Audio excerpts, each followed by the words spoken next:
ഇന്ന് വൈകുന്നേരത്തെ പണികളാണ് കേട്ടത്. നമ്മൾ ഡബിൾ പെറ്റൽ ഡേസി ചെടീനെ ഒന്ന് മാറ്റി നടാൻ വിചാരിച്ചു കേട്ടോ. അപ്പോൾ ഞാൻ ഇന്നലെ ഒരു വീഡിയോ ഇട്ടിട്ടുണ്ടായിരുന്നു, നമ്മളിതിൻ്റെ പൂക്കളൊക്കെ ഒന്ന് കട്ട് ചെയ്തിട്ടുണ്ട് കേട്ടോ. അപ്പോൾ ഇന്ന് നമുക്ക് കുറച്ച് ചട്ടികളൊക്കെ കിട്ടിയിട്ടുണ്ട്. അപ്പോൾ അതൊന്ന് മാറ്റി നടാൻ വിചാരിച്ചു. ഏകദേശം ഒരു 8-10 തൈകളോളം ഉണ്ടാവും കേട്ടോ.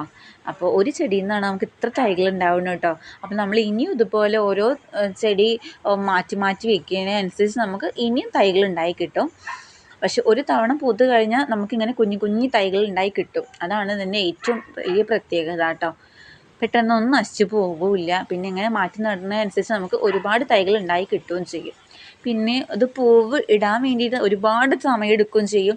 അതുപോലെ പൂത്ത് കഴിഞ്ഞാലോ ഏകദേശം 1 മാസം 1.5 മാസം ഇതിൻ്റെ പൂവ് നിൽക്കുകയും ചെയ്യും കേട്ടോ. പെട്ടെന്നൊന്നും കേടുവരുമൊന്നുമില്ല. നല്ല ഭംഗിയുള്ളൊരു ചെടിയാണ് കേട്ടോ. അപ്പം ഞാൻ കുറച്ച് ഷെയ്ഡുള്ള സ്ഥലത്തേക്ക് വെക്കാൻ വിചാരിച്ചു അങ്ങനെ. അപ്പോൾ ഓക്കെ.